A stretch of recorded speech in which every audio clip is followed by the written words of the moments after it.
తెలంగాణలో మావోయిస్టు ఉద్యమానికి భారీ దెబ్బ తగిలింది. ఒకేసారి 42 మంది మావోయిస్టులు ఆయుధాలతో సహా లొంగిపోవడం ఇప్పుడు సంచలనంగా మారింది. బంగారం బిస్కెట్లు, భారీ ఆయుధాలు అప్పగింత, కీలక నేతల సరెండర్. ఇది సాధారణ సంఘటన కాదు. తెలంగాణలో భద్రతా పరిస్థితుల్లో పెద్ద మార్పుకు సంకేతంగా మారింది. అసలేమైంది? ఎందుకు ఒక్కసారిగా లొంగిపోయారు?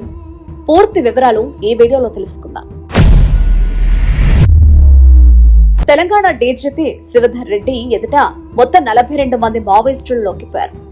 ఇందులో ముఖ్యంగా బెటాలియన్ డిప్యూటీ కమాండర్ కేసాలు వంటి కీలక నేతలు కూడా ఉన్నారు.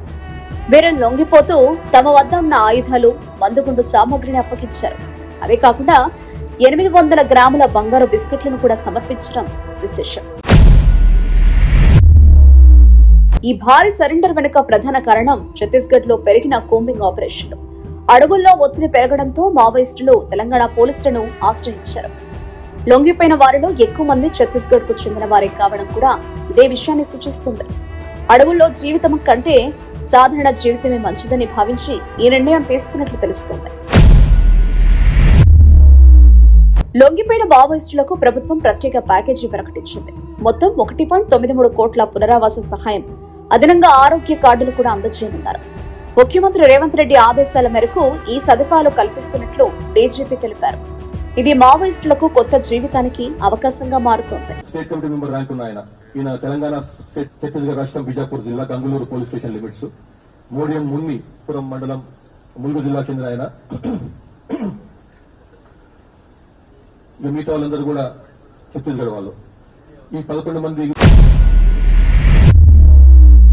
గత ఏడాదిన్నర కాలంలో మొత్తం 763 మంది మావోయిస్టులు లొంగిపోయినట్లు అధికారులు వెల్లడించారు.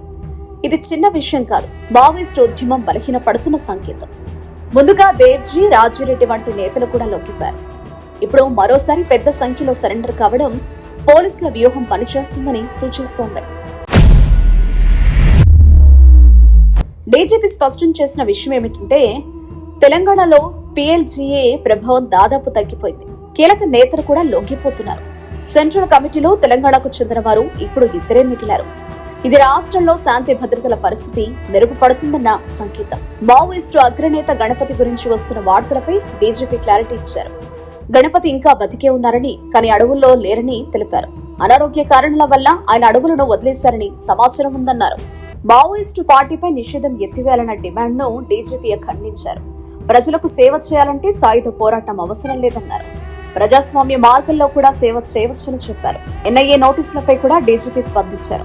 ఇవి తెలంగాణ పోలీసులతో సంబంధం లేవని, అవి పూర్తిగా కేంద్ర సంస్థ పరిధిలోని అంశమని స్పష్టం చేశారు. మొత్తానికి 42 మంది మావోయిస్టుల లొంగుబాటు తెలంగాణలో శాంతి దిశగా పెద్ద అడుగు. ఇది మావోయిస్టు ఉద్యమానికి పెద్ద దెబ్బగా మారింది. ముందు రోజుల్లో ఇంకా ఎంతమంది లొంగిపోతారు? తెలంగాణ పూర్తిగా మావోయిస్టు రహిత రాష్ట్రంగా మారుతుందా? ఇది చూడాలి. అధికారులు మీ సమస్యలను పట్టించుకోవట్లేదా? నెలల తరబడి మిమ్మల్ని ఇబ్బంది పెడుతున్నారా?